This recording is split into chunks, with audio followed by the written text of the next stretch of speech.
Perang Dingin merupakan persaingan dalam bidang politik, propaganda, teknologi, persenjataan, dan ekonomi antara blok barat yang dipimpin Amerika Serikat (AS) dan blok timur yang dipimpin Uni Soviet. Tujuan dari Perang Dingin adalah untuk merebut pengaruh negara-negara lain dan memperkuat blok masing-masing. Perang Dingin berlangsung mulai dari tahun 1947 sesuai Perang Dunia II berakhir. 1. Latar belakang Perang Dingin.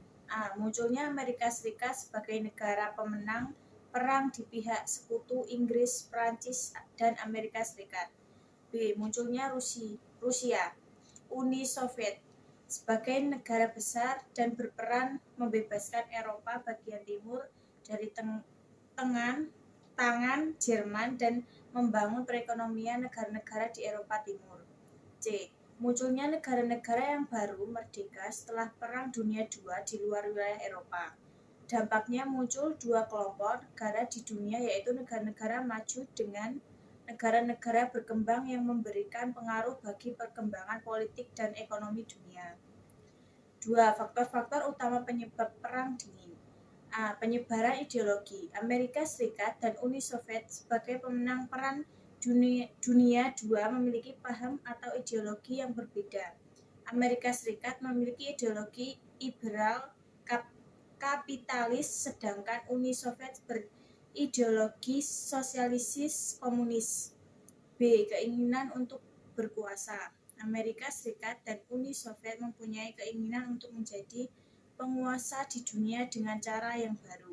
Amerika Serikat sebagai negara kreditur besar membantu negara-negara yang sedang berkembang berupa pinjaman modal.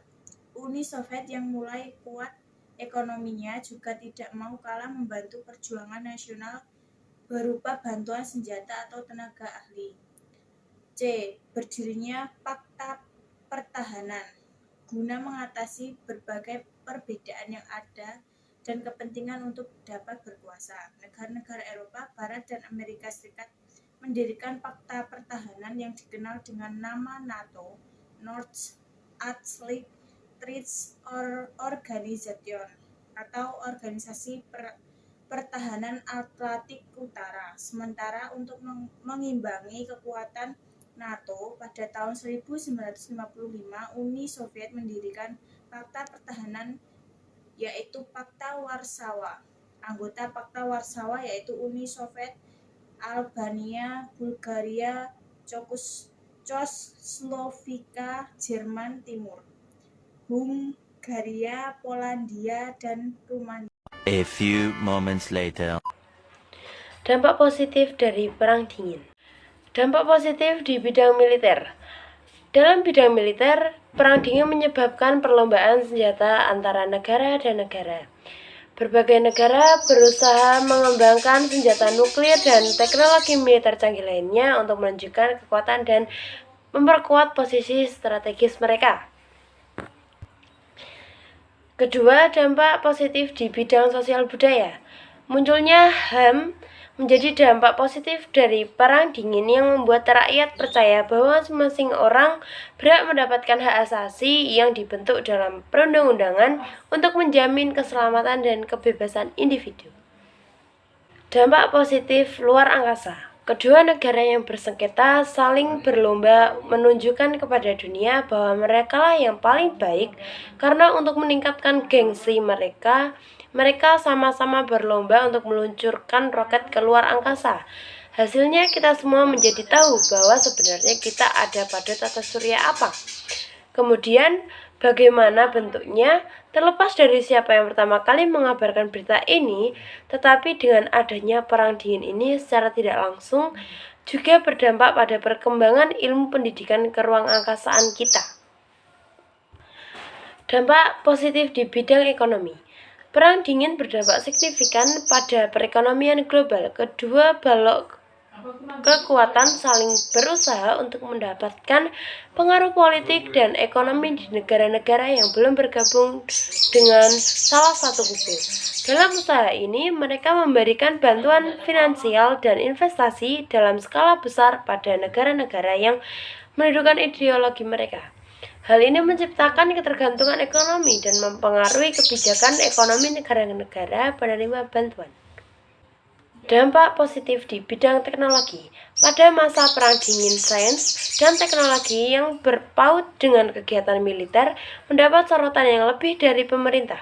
Pemerintah menyediakan pengeluaran dana yang besar demi kemajuan iptek di negara mereka yang pada periode ini tumbuh disiplin ilmu yang mempelajari dampak sains pada masyarakat. Dampak negatif dari Perang Dingin. 1. Dampak di bidang militer. 2 hours later.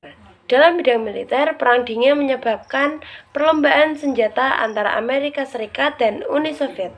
Kedua negara berusaha mengembangkan senjata nuklir dan teknologi militer canggih lainnya untuk menunjukkan kekuatan dan memperkuat posisi strategis mereka. Perlombaan senjata ini menyebabkan meningkatnya anggaran militer yang berdampak pada ekonomi kedua negara dan negara-negara sekutunya. Yang kedua, dampak Perang Dingin di bidang politik, yakni terjadinya persaingan ideologi antara Amerika Serikat dan Uni Soviet. Kedua negara ini kemudian saling berusaha untuk menjadi negara yang paling kuat dan paling disegani dengan cara menyebarkan ideologinya secara mempengaruhi negara-negara lain di dunia. Yang ketiga, dampak di bidang ekonomi. Perang Dingin berdampak signifikan pada perekonomian global. Kedua balok kekuatan saling berusaha untuk mendapatkan pengaruh politik dan ekonomi di negara-negara yang belum bergabung dengan salah satu kubu. Dalam usaha ini, mereka memberikan bantuan finansial dan investasi dalam skala besar kepada negara-negara mendukung ideologi mereka. Hal ini menciptakan ketergantungan ekonomi dan mempengaruhi kebijakan ekonomi negara-negara penerima bantuan. Thanks for watching. Please subscribe. Tapi bohong. Peran aktif Indonesia dalam Perang Dingin. Sejak proklamasi kemerdekaan, Indonesia telah menerapkan kebijakan politik luar negeri bebas aktif. Kebijakan tersebut menegaskan bahwa Indonesia tidak ikut dalam blok manapun, karena cita-cita bangsa Indonesia adalah mewujudkan perdamaian dunia. Dampak dari Perang Dingin yang mengancam negara-negara di dunia mendorong Indonesia untuk ikut serta berperan dalam upaya meredakan Perang Dingin. Sebagai negara berkembang, Indonesia berusaha untuk menunjukkan perannya bagi dunia internasional. Usaha-usaha untuk mewujudkan perdamaian dunia ditunjukkan Indonesia dalam peran berikut. 1. Gerakan Non-Blok atau GNB. Peran serta Indonesia dalam GNB yaitu yang pertama, Indonesia sebagai salah satu negara pemrakarsa GNB. Yang kedua, Indonesia sebagai salah satu negara pengundang pada KTT 1 GNB di Beograd, Yugoslavia. Yang ketiga, pernah menjadi ketua GNB pada tahun 1992 hingga 1995 dan Indonesia dipercaya menjadi tuan rumah KTT GNB di Jakarta pada bulan September tahun 1992. Peserta yang menghadiri KTT GNB pada saat itu berjumlah 106 negara. Dan yang terakhir, Indonesia juga turut memecahkan masalah-masalah dunia berdasarkan perdamaian dunia, memperjuangkan hak asasi manusia dan tata ekonomi dunia yang berdasarkan pada asas keadilan. Yang kedua, ASEAN. Peran serta Indonesia dalam ASEAN, yang pertama sebagai negara pemrakarsa berdirinya ASEAN, yang kedua sebagai penyelenggara KTT 1 dan KTT 9, yang ketiga sebagai tempat kedudukan sekretariat tetap ASEAN yaitu di Jakarta, yang keempat sebagai tempat salah satu proyek dari Komite Pangan, Pertanian, dan Kehutanan yaitu untuk suplai dan keperluan makanan. Yang kelima, sebagai tempat salah satu proyek pupuk urea amonia dari Komite Industri, Perdagangan, dan Energi. Yang keenam, mendukung kesepakatan bahwa Asia Tenggara sebagai kawasan yang damai, bebas, dan netral yang ditandatangani pada tanggal 27 November 1971. Yang ketujuh, menyelenggarakan Jakarta Informal Meeting, dan yang selanjutnya turut menyelesaikan pertikaian antara bangsa atau negara, dan yang terakhir turut serta menangani arus pengungsi.